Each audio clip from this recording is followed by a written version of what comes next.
ओम दशांगं गुलाबेतं सुगंधं सन्नोर्माग्रे सर्वदेवानां भूमिका दोपोयं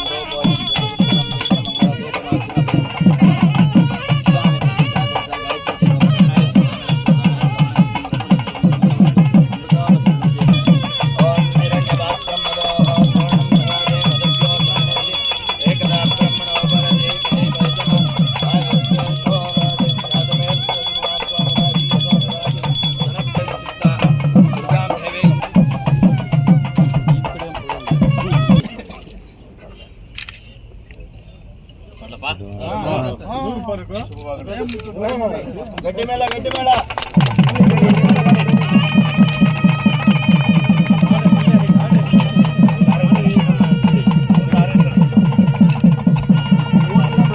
ದಿವಸ ಇವತ್ತೇ ಆಗ್ಬೇಕು ಅನ್ನೋದೊಂದು ಸಂಕಲ್ಪ ಇತ್ತು. ಯಾಕಂದ್ರೆ ಇವತ್ತು ಮಹತ್ವ ಇರತಕ್ಕಂಥ ಒಂದು ದಿನ ಇದೆ. ಇವತ್ತೇ ಆಗ್ಬೇಕು ಅಂತ ಒಂದು ಸಂಕಲ್ಪ ಇದಕ್ಕೆ ದೇವರಿಗೆ ಈ ನಮ್ಮ ಕೈಯಲ್ಲೇ ಮಾಡಿಸ್ಕೊಬೇಕಂತ ಮಹಾನ್ ಭಾವನ ಅಂಬೇಡ್ಕರ್ಗೆ ಏನೋ ಎತ್ತೇನೋ ಗೊತ್ತಿಲ್ಲ. ಬಹುಶಃ ಇವತ್ತೊಂದು ದಿವಸಕ್ಕೆ ನಾನು ಚುರುಗಾಗಿರ್ತೀನಿ. ಇವತ್ತೊಂದು ದಿವಸ ತುಂಬ ಅತ್ಯುನ್ನತವಾದ ದಿವಸ. ನಾನು ಎಷ್ಟೋ ದಿವಸ ಇಲ್ಲಿ ಬಂದಾಗ ಮುಳುಬಾಗಿಲು ಬಂದಾಗಿಂತ ಒಂದು ಕೊರಗಿತ್ತು. ಆ ಕೊರಗದ ನಿಲ್ಲಿಸ್ಬೇಕು ಅಂತ ಸಾಕಷ್ಟು ಜಾಗ ಕೈ ಹಾಕಿದಾಗ ಆ ಜಾಗ ನಂದು ಅಂತ ಬಂದು ಗಲಾಟೆ ಮಾಡ್ತಿದ್ರು. 2 ಜಾಗ ಕೈ ಹಾಕಿದೆ, 2 ಜಾಗದಲ್ಲೂ ಕೂಡ ನಂದು ಅಂತ ಬಂದು ಗಲಾಟೆ ಮಾಡಿದ್ರು. ನನಗೆ ಅರ್ಥ ಆಗ್ತಾ ಇಲ್ಲ ಯಾರ ಜಾಗ ಯಾರು ಅಂತ ಅರ್ಥ ಆಗ್ತಾ ಇಲ್ಲ. ಸೊ ಅದರಿಂದ ಎಫ್ ಡಿಯಿಂದ ಅಮೌಂಟ್ ಬಿಡುಗಡೆ ಮಾಡ್ಕೊಂಡು ಬಂದ್ಬಿಟ್ಟಿದ್ದೀನಿ. ಈ ಒಂದು 2 ಕೋಟಿ ಅಮೌಂಟ್ ಆಲ್ರೆಡಿ ಎಫ್ ಡಿಯಿಂದ ಬಿಡುಗಡೆ ಮಾಡ್ಕೊಂಡು ಬಂದಿದ್ದೀನಿ. ಆಮೇಲೆ ಸಾಕಾಗದೆ ಹೋಗ್ತದೆ ಅನ್ನೋ ಕಾರಣಕ್ಕೋಸ್ಕರವಾಗಿ ನನ್ನ ವಿವೇಚನಾ ಕೋಟಿಯಿಂದ 1 ಕೋಟಿ ರಿಲೀಸ್ ಮಾಡಿಬಿಟ್ಟೆ. ಅದು ತಂದು ಸಮಾಜ ಕಲ್ಯಾಣಕ್ಕೆ ಎಫ್ ಡಿಗೆ ಹಾಕ್ಬಿಟ್ಟೆ. ಅದಾದಮೇಲೆ ಇನ್ನೂ ಸಾಕಾಗಲ್ಲ ಅಂದ್ಬಿಟ್ಟು CM ವಿವೇಚನಾ ಕೋಟಿಯಿಂದ ಕೂಡ ಅಮೌಂಟ್ ಕೇಳಿದ್ದೀನಿ. ಬಹುಶಃ 4.25 ಕೋಟಿದಲ್ಲಿ ಈ ಒಂದು ನಿರ್ಮಾಣ ಆಗಬೇಕು ಅನ್ನೋ ಕಾರ್ಯ ಹಂತಕ್ಕೆ ಇವತ್ತು ಶಂಕುಸ್ಥಾಪನೆ ಸ್ಟಾರ್ಟ್ ಆಗಿದೆ. ಬಹುಶಃ ಬೆಳಗ್ಗೆಯಿಂದನೇ ವರ್ಕ್ ಸ್ಟಾರ್ಟ್ ಆಗುತ್ತೆ. ನಾಳಿದ್ದನ್ನ ಪರಿಸ್ಥಿತಿ ಇಲ್ಲ. ಬೆಳಗ್ಗೆಯಿಂದನೇ ವರ್ಕ್ ಸ್ಟಾರ್ಟ್ ಆಗಿ 2028 ಏಪ್ರಿಲ್ 14ನೇ ತಾರೀಕು ಒಳಗಡೆ ಒಂದು ಇದಕ್ಕೆ ಡೇಟ್ ಫಿಕ್ಸ್ ಮಾಡಿದ್ವಿ. ಅದಕ್ಕೆ ಒಳಗಡೆ ಮಾಡಬೇಕು ಅನ್ನೋದಕ್ಕೆ ಒಂದು ತೀರ್ಮಾನ ಆಗಿ ಆ ಕಾಂಟ್ರಾಕ್ಟರ್ ಬೆಳ್ತಂಗಡಿಯವ್ರು ಹಾಕ್ಬಿಟ್ಟಿದ್ದ. ಅವನು ತೆಗಿಸ್ಲಿಕ್ಕೆ ಸರ್ವಸ್ವರ ಬಿದ್ದು ತೆಗಿಯಪ್ಪ ಫಸ್ಟ್ ಅಂದ್ಬಿಟ್ಟು ನಮಗೆ ಬೇಕಾಗಿರ್ತಕ್ಕಂಥ ಕಾಂಟ್ರಾಕ್ಟರ್ ಕರೆದು ನಾನು ಶ್ರೀನಪ್ಪ ಅವ್ರು ಮಾತಾಡಿದೆ. ನನ್ನ ಇತಿಹಾಸದಲ್ಲಿ ನನ್ನೊಂದು ಆಸೆ ಇದೆ, ಇದು ಅಂಬೇಡ್ಕರ್ ಭವನ ತುಂಬ ದೊಡ್ಡ ಮಟ್ಟ ಕಟ್ಟಬೇಕು ಅಂತಂದಾಗ ಅವ್ರನ್ನ ಕನ್ವಿನ್ಸ್ ಮಾಡಿ ಒಂದು ಕೊಡುಗೆಯನ್ನು ಕೊಟ್ಟು ಅವ್ರಿಗೆ ಅದನ್ನು ವಾಪಸ್ ತೊಗೊಂಬಂದು ಇವ್ರಿಗೆ ಹ್ಯಾಂಡ್ ಓವರ್ ಮಾಡಿ ಅವ್ರು ಹೇಳಿದ್ರು, ನೀನು 3 ಕೋಟಿ ಕೊಟ್ಟರೆ 5 ಕೋಟಿಯಷ್ಟು ವರ್ಕ್ ಮಾಡ್ತಕ್ಕಂಥ ಜವಾಬ್ದಾರಿ ನನಗೆ ವಹಿಸಿ ಸಾಹೇಬ್ರೆ, ನಾನು ಮಾಡ್ಕೊಡ್ತೀನಿ, ನಾನು ಈ ಜನಾಂಗೇನೋ ಮಾಡ್ಬೇಕಂತಿದ್ದಾಗ ದಯವಿಟ್ಟು ಆ ಧೈರ್ಯ ಕೊಟ್ಟಿದ್ದಕ್ಕೆ ಫಸ್ಟ್ ಆಫ್ ಆಲ್ ನಮ್ಮ ಕಾಂಟ್ರಾಕ್ಟರ್ ಶ್ರೀನಪ್ಪ ಅವ್ರಿಗೆ ಒಂದು ಥ್ಯಾಂಕ್ಸ್ ಹೇಳ್ತೀನಿ ನಾನು. ಯಾಕೆಂತಂದ್ರೆ ಬೇರೆಯವ್ರಿಗೆ ಎಷ್ಟು ದುಡ್ಡು ಅಷ್ಟೇ ಹೊರಟೋಗ್ತಾರೆ, ಬಟ್ ಆದರೆ ಇವ್ರು ಹಂಗಲ್ಲ. ಸೊ ಖಂಡಿತವಾಗ್ಲೂ ಮಾಡ್ತಕ್ಕಂಥ ಒಂದು ಧೈರ್ಯ ಅವ್ರಿಗಿದೆ, ಅವ್ರ ಶಕ್ತಿ ನಮಗಿದೆ ಅಂತ ಹೇಳ್ತಾ ಇನ್ನು ನಾವು ನಾನು 3D ಇವತ್ತು ಬಿಡುಗಡೆ ಮಾಡಬೇಕಾಗಿತ್ತು. 3D ಇವತ್ತು ಬಿಡುಗಡೆ ಮಾಡಬೇಕಾಗಿತ್ತು.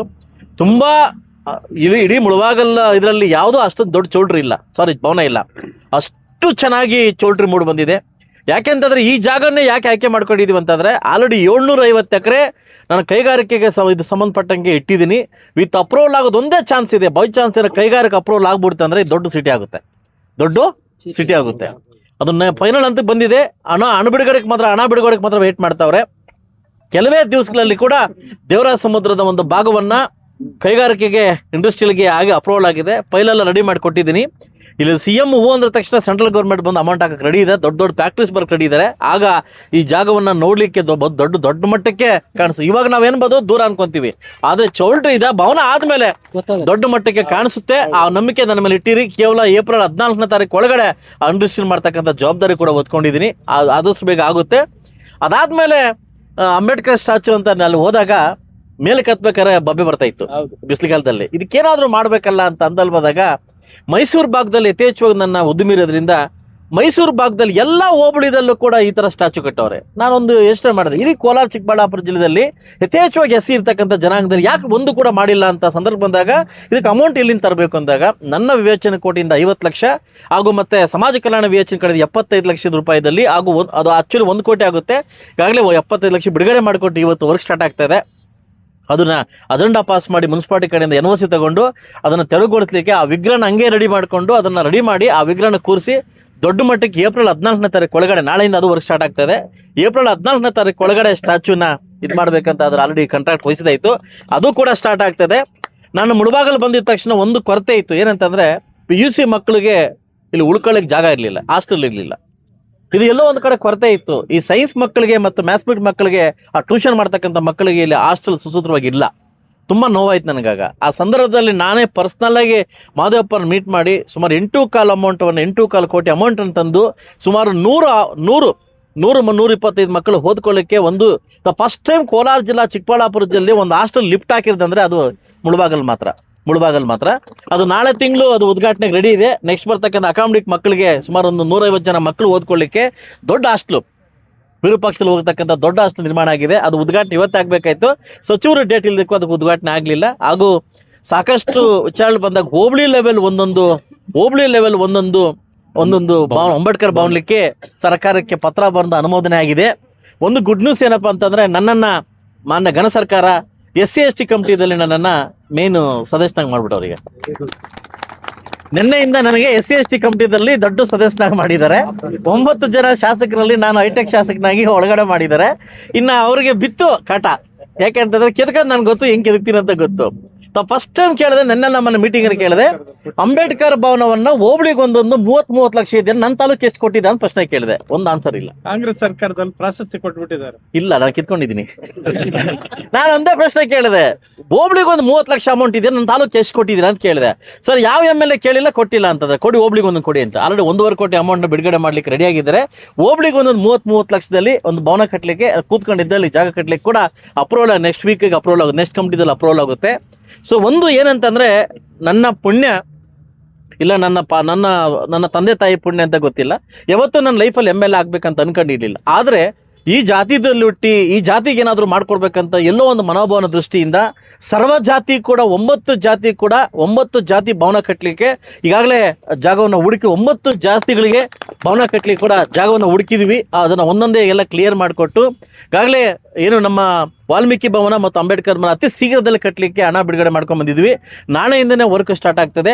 ವಾಲ್ಮೀಕಿ ಭವನ ಸ್ವಲ್ಪ ಜಾಗದ ಪ್ರಾಬ್ಲಮ್ ಇರೋದ್ರಿಂದ ಸ್ವಲ್ಪ ಡಿಲೇ ಆಗ್ತಾ ಬರ್ತಾ ಇದೆ. ಅದರಿಂದ ದಯವಿಟ್ಟು ಯಾವತ್ತೂ ಅನ್ಯ ಭಾವಿಸದೆ ಆದಷ್ಟು ಬೇಗ ಇದಕ್ಕೆ ಕೂಡ ನನ್ನ ಬೆಳಗ್ಗೆ ಫೋನ್ ಮಾಡಿ, ಈ ಜಾಗಕ್ಕೆ ಬೆಳಗ್ಗೆ ಫೋನ್ ಮಾಡಿ ಸ್ಟಾಪ್ ಮಾಡು ಅಂತ. ಲೇ ಅಪ್ಪ, ಸಮಾಜ ಕಲ್ಯಾಣ ಇಲಾಖೆ ಓಡ್ತಾ ಇದೆಯಾ ಪಾಣಿ, ಹೆಂಗೊಂದು ಸ್ಟಾಪ್ ಮಾಡಲಿ ಅಂತ. ಇದು ಏನಾಗ್ತದೆ, ಯಾರೇ ಸಿಗ್ಲಿ ಈ ಒಂದು ಭಾಗ ದೇವರಾಜ ಸಮುದ್ರ ಕಳ್ಳಕಾಕರು ಜಾಸ್ತಿ ಆಗ್ಬಿಟ್ಟವ್ರು. ಕಳ್ಳಕಾಕರು ಎಲ್ಲೇ ಜಮೀನು ಸಿಗಲಿ, ಗೌರ್ಮೆಂಟ್ ಜಮೀನು ಎಲ್ಲೇ ಸಿಗಲಿ, ಒಂದು ಸ್ವಲ್ಪ ಜಮೀನು ತಗೊಳ್ಳೋದು 9 ಎಕರೆ ಹಾಕೊಳ್ಳೋದು, 9 ಗುಂಟೆ ಹಾಕೊಳ್ಳೋದು 9 ಎಕರೆ. ಇದೇನಾಗ್ತದೆ, ಅಧಿಕಾರಿಗಳ ಶಾಮೀಲ್ದಿಂದ, ನಾನು ಮತ್ತೆ ಹೇಳ್ತಾ ಇದ್ದೀನಿ, ಅಧಿಕಾರಿಗಳ ಶಾಮೀಲ್ದಿಂದ ಈ ದೇವರಾಜ ಸಮುದ್ರವನ್ನ ಈಗ ಅದೆಲ್ಲ ಆಕ್ಯುಪೈ ಮಾಡ್ಕೊಂಡು ಅದು ಕಳ್ಳಕಾಕರ ಒಂದಿದ್ರಿಂದ ಬೆಂಗಳೂರಿಂದ ಬಂದು ಅವ್ರು ಕೊಡ್ತಕ್ಕಂಥ ಎಂಜಿಲ್ ಗ್ಯಾಸ್ಗೆ ಅಧಿಕಾರಿಗಳಿಗೆ ಕೆಲವರು ಅಧಿಕಾರಿಗಳು ಆಸೆ ಬಿದ್ದು ಒಂದು ದುರಂತ ಏನಂದ್ರೆ, ನನಗೂ ಮತ್ತು ಗೀತಾ ಅವರಿಗೆ ಬೆಳಗ್ಗೆ ತಹಸೀಲ್ದಾರ್ಗೆ ಒಂದು 1 ಅವರ್ ಡಿಸ್ಕಷನ್ ಅಲ್ಲಿ ನಿಮ್ಗೆ ಗೊತ್ತಿರಲಿ, ನೆನ್ನೆ ಬಂದು ನಮ್ಮ ಲೋಕಾಯುಕ್ತರು ಅಟ್ಯಾಕ್ ಮಾಡಿದಾಗ ಇಲ್ಲಿ ದೇವರಾಜ ಸಮುದ್ರ ಫೈಲ್ ಒಂದೇ ಒಂದು ಫೈಲ್ ಕೂಡ ಇಲ್ಲ ಆಫೀಸಲ್ಲಿ. ಒಂದೇ ಒಂದು ಫೈಲ್ ಇಲ್ಲ, ಎಲ್ಲ ಕಳ್ತನ ಮಾಡಿದ್ದಾರೆ. ಒಂದೇ ಒಂದು ಫೈಲ್ ಇಲ್ಲ. ಯಾಕಂದ್ರೆ ನಾನು ಶಶಿಯನ್ನು ಕೇಳಿದ್ದೀನಿ, ದೇವರಾಜ ಸಮುದ್ರ ಜಮೀನನ್ನು ಉಳಿಸ್ಕೊಡಿ, ಕಳ್ಳಕಾಕರು ಜಾಸ್ತಿ ಆಗದಂತ ನಾನು ಪ್ರಶ್ನೆ ಹಾಕಿದಾಗ ನೆನ್ನೆ ಬಂದವರ ನಾನು ಇನ್ನು ಪ್ರಶ್ನೆ ಕೇಳ್ತೀನಿ, ಶಶಿನಾಳ್ ಕೇಳೋ ಪ್ರಶ್ನೆಗೆ ಅವ್ರು ಉತ್ತರ ಕೊಡ್ಬೇಕಲ್ಲ. ನೆನ್ನೆ ಬಂದ್ರೆ ಒಂದೇ ಒಂದು ಫೈಲ್ ಬೆಳಗ್ಗೆ 12 ಗಂಟೆಯಿಂದ ರಾತ್ರಿ 9 ಗಂಟೆ ವಿಡಿಯೋ ಕ್ಯಾಮ್ರಾ ಮಾಡಿದ್ದಾರೆ. ಒಂದೇ ಒಂದು ಫೈಲ್ ಪತ್ತ ಇಲ್ಲ. ಇದ್ಯಾಕಂದ್ರೆ ಇದು ಕಳ್ಳಕಾಕರಿಗೆ ದೊಡ್ಡ ಜಾಗ ಆಗ್ಬಿಟ್ಟಿದೆ. ದೇವರಾಜ ಸಮುದ್ರ ದೊಡ್ಡ ಜಾಗ ಆಗಿದೆ. ಅದರಿಂದ ಈ ಒಂದು ಜಾಗವನ್ನು ಉಳ್ಕಟ್ಟಿರ್ತಕ್ಕಂಥ ಮಹನೀಯರಿಗೆ, ದಲಿತ ಮುಖಂಡರಿಗೆ ನನ್ನ ಕೈ ಎತ್ತಿ ನಿಮಗೆ ನಮಸ್ಕಾರ ಆಗ್ತೀನಿ. ಯಾಕಂತಂದ್ರೆ ಇದು ಈ ಮಾತು ಹೇಳಲೇಬೇಕು. ಅಂಬೇಡ್ಕರ್ ಭವನ ಪೂರ್ವ ಸಭೆಯಲ್ಲಿ ಹೇಳಿದ್ರು ಅವರು, ಈ ಜಾಗ ನಮ್ಗೆ ಆಗ್ತಾ ಇಲ್ಲ ಅಂತಂದ್ರು. ಒಂದು ಜಾಗ ಕೊಡ್ತೀನಿ ಮಾಡಿ ಅಂದಾಗ ಈ ಜಾಗದ 24 ಗಂಟೆ, ಕೇವಲ 24 ಗಂಟೆ ಮಾನ್ಯ ಜಿಲ್ಲಾಧಿಕಾರಿಗಳು ಇದಕ್ಕೆ ಪಾಣಿ ಮಾಡಿಕೊಟ್ರು. 24 ಗಂಟೆಲಿ ಅವ್ರಿಗೂ ಥ್ಯಾಂಕ್ಸ್ ಹೇಳ್ಬೇಕು. ಮೊನ್ನೆ ಸುಮ್ಮನೆ ತಹಸೀಲ್ದವ್ರಿಗೆ ಥ್ಯಾಂಕ್ಸ್ ಹೇಳ್ಬೇಕು. ಅವರೇ ಫೈಲ್ ತಗೊಂಡೋಗಿ ಮಾಡ್ಕೊಂಬರ್ಬೇಕಮ್ಮ ಒಂದು ಆರ್ಡರ್ ಕೊಟ್ಟಾಗ ಅವರೇ ಫೈಲ್ ತಗೊಂಡು DC ಫೋನ್ ಕೊಟ್ಟು ಸಾರ್ ಮಾತಾಡ್ತಾರ ಅಂತ ಇವತ್ತು ಮುಗಿಸ್ಕೊಟ್ಟಿದ್ದಾರೆ. ಅವ್ರಿಗೆ ನಾನು ಥ್ಯಾಂಕ್ಸ್ ಹೇಳ್ತೀನಿ. ಅಧಿಕಾರಿ ಹೋಗ್ದವ್ರಿಗೆ ಥ್ಯಾಂಕ್ಸ್ ಹೇಳ್ತೀನಿ. ಸೊ ಆದಷ್ಟು ಬೇಗ ಇದು ನನ್ನ ಚೌಲ್ಟ್ರಿ ಥರ, ನನ್ನ ಮನೆಯ ಚೌಲ್ಟ್ರಿ ಥರ, ನನ್ನ ಕುಟುಂಬದ ಚೌಲ್ಟ್ರಿ ಥರ ಅನ್ಯತೆ ಭಾವಿಸ್ತೇನೆ. ನಾನೇ ಇಲ್ಲಿ ಜೊತೆಯಲ್ಲಿದ್ದು ಡೈಲಿ ಅಪ್ ಆ್ಯಂಡ್ ಡೌನ್ ಹೋಗ್ಬೇಕಾದ್ರೆ ಡೈಲಿ ಇಳಿದು ನೋಡ್ಕೊಂಡು ಹೋಗಿ ಡೇ ಆ್ಯಂಡ್ ನೈಟ್ ಕೆಲಸ ಮುಗಿಸಿ ಏಪ್ರಿಲ್ 28 ನೆಕ್ಸ್ಟ್ ಇಯರ್ 27, ಏಪ್ರಿಲ್ 14ನೇ ತಾರೀಕು ಒಳಗಡೆ ಮುಹೂರ್ತ ಫಿಕ್ಸ್ ಮಾಡಿ ಈ ಅಂಬೇಡ್ಕರ್ ಭವನವನ್ನು ಇಡೀ ನನಗೂ SNಗೂ ಸ್ವಲ್ಪ ಕಾಂಪಿಟೇಷನ್ ಸ್ಟಾರ್ಟ್ ಆಗಿದೆ, ನಾನ ಅಂತ. ಯಾಕಂದ್ರೆ ಅವರು ಭವನ ಕಟ್ತಾವ್ರೆ ಅದಲ್ವ, ಇದೇ ಪ್ಲಾನ್ ಸೇಮ್ ಅವರು ಕಟ್ತಾರೆ. ಅದಕ್ಕಿಂತ ದೊಡ್ಡದಾಗ ನಾನು ಕಟ್ತಾ ಇದ್ದೀನಿ, ಅದಕ್ಕಿಂತ ಕಟ್ತಾ ಇದೆ. ಆಕ್ಚುಲಿ ಇದನ್ನ ಪಾರ್ಕಿಂಗ್ ವ್ಯವಸ್ಥೆ ಮಾಡ್ತಾ ಇದೀವಿ. ಹಳ್ಳಕ್ಕೆ ಪಾರ್ಕಿಂಗ್ ವ್ಯವಸ್ಥೆ ಮಾಡಿ ಹೈಟೆಕ್ ಪಾರ್ಕಿಂಗ್ ಮಾಡ್ತಾ ಇದೀವಿ. ಹಿಂದೆ ಪಾರ್ಕ್ ವ್ಯವಸ್ಥೆ ಮಾಡಿ ಇದೆಲ್ಲ ಪಾರ್ಕಿಂಗ್ ವ್ಯವಸ್ಥೆ ಮಾಡಿ ಇಲ್ಲಿ ಹೋಗ್ಲಿಕ್ಕೆ ಇಲ್ಲಿ 20 ಭಾವನ ಅನ್ನೋ ತುಂಬಾ ಇನ್ನು ನಿಮ್ಮಂತರ ಆಶೀರ್ವಾದ ಇನ್ನೂ ಚೆನ್ನಾಗಿ ಮಾಡ್ತೀನಿ. ಬಟ್ ಚಂದ ವಸೂಲ್ ಮಾಡ್ತಾ ಇಲ್ಲ ನಾನು. ಅದರಿಂದ ನನ್ನ ಹೆಸರು ನಾನು ಫೋನ್ ಮಾಡಿ ಏನು ನನ್ನ ಪ್ಲಾನ್ ಡೂಪ್ಲಿಕೇಟ್ ಹೊಡೆದಿದ್ಯಾ ಅಂತ. ಇಲ್ಲ ನನ್ನ ಪ್ಲಾನ್ ನೀನ್ ಡೂಪ್ಲಿಕೇಟ್ ಹೊಡೆದಿದ್ಯಾ ಅಂತ ನಾನು ಅವ್ರಿಗೆ ಹೇಳಿದ್ದೀನಿ. ಆದಷ್ಟು ಬೇಗ ಇದನ್ನ ದೊಡ್ಡ ಮಟ್ಟಕ್ಕೆ ಅನ್ಯ ಜಾತಿಯವರು ಕೂಡ ಬಡಬಗ್ಗರಿಗೆ ಹೆಲ್ಪ್ ಆಗ್ತಕ್ಕಂಥ ಕೆಲಸವನ್ನ ಈ ಕಾರ್ಯಕ್ರಮವನ್ನ ಮಾಡಲಿಕ್ಕೆ ನನಗೆ ಸಪೋರ್ಟ್ ಮಾಡಿರ್ತಕ್ಕಂಥ ಎಲ್ಲ ನನ್ನ ಮುಖಂಡರಿಗೆ ಇವತ್ತು ನಾನು ಗೆದ್ದ ತಕ್ಷಣ ಒಂದು ಧೈರ್ಯ ಕೊಟ್ಟು ಕಸೂರು ವೆಂಕಟರಮಣ್ಣವ್ರು ಒಂದು ಧೈರ್ಯ ಕೊಟ್ಟು ನಿನಗೆ ಶಕ್ತಿ ಇದೆ, ನೀನು ವಯಸ್ಸಿದೆ, ನೀನು ಮಾಡು ಅಂತ ಒಂದು ಧೈರ್ಯ ಕೊಟ್ಟು ಅದಾದಮೇಲೆ ಗೊಲ್ಲಳ್ಳಿ ವೆಂಕಟೇಶ್ವರರು ಕೂಡ ಮತ್ತು ನನಗೆ ಯಥೇಚ್ಛವಾಗಿ ನಮ್ಮ ಸೋಮಣ್ಣ. ಇನ್ನೊಂದು ವಿಷಯ ಹೇಳಬೇಕು, ನನಗೊಂದು ಡೌಟ್ ಬಂತು. 31 ವಾರ್ಡ್ ಇದೆಯಲ್ಲ, ಇಲ್ಲಿ ಬರೀ 4 ಎಸ್ ಸಿ ಕೊಟ್ಟವರಲ್ಲ, ಇದು ತಪ್ಪಲ್ಲ ಅಂತ ಕೇಳಿದೆ. ನಗರಾಭಿವೃದ್ಧಿಗೆ ಮತ್ತು ಸರ್ಕಾರಕ್ಕೆ ನಮ್ಮ ಪ್ರಶ್ನೆ ಬೆಳೆದೆ. 31 ಈಜಿಕೋಡ್ ನಮಗೆ 30 ನಮ್ಮ ಪರ್ಸೆಂಟೇಜ್ ಡಿವೈಡ್ ಮಾಡಿದಾಗ ನಂಗೆ 7 ಬರಬೇಕಲ್ಲ, ನಿಮಗೆ 4 ಹೆಂಗೆ ಕೊಟ್ಟಿದ್ರೆ ಅಂತ ಕೇಳಿದೆ. ಅದಕ್ಕೆ ಉತ್ತರ ಸರಿಯಾಗಿ ಕೊಟ್ಟಿದ್ದಾರೆ. ಯಾಕಂದರೆ ಬರುವ ಏಪ್ರಿಲ್ ಒಳಗಡೆ ಇಡೀ ಮುಳುಬಾಗ ನಗರಾಭಿವೃದ್ಧಿ 31 ವಾರ್ಡಲ್ಲಿ 7 ವಾರ್ಡ್ ಪರ್ಸೆಂಟ್ ಜಾತಿ ಆಗ್ತಾ ಇದೆ. ಎಷ್ಟು ವಾರ್ಡು? 7 ವಾರ್ಡ್ ಪರ್ಸೆಂಟ್ ಜಾತಿ ಆಗ್ತಾ ಇದೆ. ಯಾಕೆಂತಂದ್ರೆ ಕೇಳೋ ಹಕ್ಕು ಇದ್ದಾಗ, ಅದು ಪ್ರಶ್ನೆ ಮಾಡೋ ಹಕ್ಕಿದ್ದಾಗ ತಲೆ ಬಾಗ್ಸೋ ಹಕ್ಕು ಅವ್ರಿಗೂ ಇರ್ತದೆ. ಯಾಕಂದ್ರೆ ಅವ್ರು ತಪ್ಪು ಮಾಡಿರ್ತಾರೆ. ಅದರಿಂದ ಒಂದೊಂದು ಪ್ರಶ್ನೆ ಕೆದಕಿ ಸೆಷನಲ್ಲಿ ಇವತ್ತು ನನಗೆ ಗೊತ್ತಾಯ್ತು, ಅನುದಾನ ನನಗೆ ಬರೋದು ನನಗೆ ಗೊತ್ತಾಯ್ತು, ಏನು ಮಾಡ್ಬೇಕು ಕಿರಿಕ್ ಮಾಡ್ಬೇಕಂತ ಗೊತ್ತಾಯ್ತು. ಅದರಿಂದ ಅವರಿಗೆ ಪ್ರಶ್ನೆ ಮಾಡಿ ಸಾಕಷ್ಟು ಅನುದಾನಗಳನ್ನು ತಗೊಂಬರ್ತಾ ಇದ್ದೀನಿ. ಆದಷ್ಟು ಬೇಗ ಇನ್ನೂ ಜಾಸ್ತಿ ಅನುದಾನ ತಂದು ನನಗೆ ಕೊಟ್ಟಿರ್ತಕ್ಕಂಥ ಈ ಭಿಕ್ಷೆಗೆ, ನೀವು ಕೊಟ್ಟಿರ್ತಕ್ಕಂಥ ಭಿಕ್ಷೆಗೆ ತಕ್ಕ ಉತ್ತರ ಕೊಟ್ಟು ನಿಮ್ಮೆಲ್ಲರ ಹತ್ರ ಒಳ್ಳೆ ಹೆಸರು ತಗೊಂಡು ಇಡೀ ಮುಳಬಾಗಿಲು ತಾಲೂಕಿನಲ್ಲಿ ಕೆಟ್ಟ ಹೆಸರು ಬರದೆ, ನಮ್ಮ ಜಾತಿಗೆ, ನಿಮ್ಮ ಜಾತಿಗೆ, ಎಲ್ಲರ ಜಾತಿಗೂ ಕೆಟ್ಟ ಹೆಸರು ಬರದು, ಇಂಥವನು ಇದ್ನಪ್ಪ, ಇಂಥ ಹೆಸರು ಮಾಡೋದನ್ನು ನಿಮ್ಗೆ ಯಾವತ್ತು ಕಳಂಕ ನಾನು ಬರ್ತಕ್ಕಂಥ ಕೆಲಸವನ್ನು ಯಾವತ್ತೂ ಮಾಡಲ್ಲ ಅಂತ ಹೇಳ್ತಾ ಅವಕಾಶ ಕೊಟ್ಟಿದ್ದಕ್ಕೆ ಮೊಟ್ಟ ಮೊದಲ ಬಾರಿಗೆ ಡಾಕ್ಟರ್ ಬಾಬಾ ಸಾಹೇಬ್ ಅಂಬೇಡ್ಕರ್ ಅವರಿಗೆ, ಚಿರುಣಿ ಅವರಿಗೆ ಕೃತಜ್ಞತೆ ಸಲ್ಲಿಸ್ತಾ. ಯಾಕಂದರೆ ಆ ವ್ಯಕ್ತಿ ಒಬ್ಬ ಇಲ್ಲ ಅಂದರೆ ಇವತ್ತು ನಾನಿಲ್ಲ, ಅವರಿಲ್ಲ ಅಂದರೆ ನಾನಿಲ್ಲ.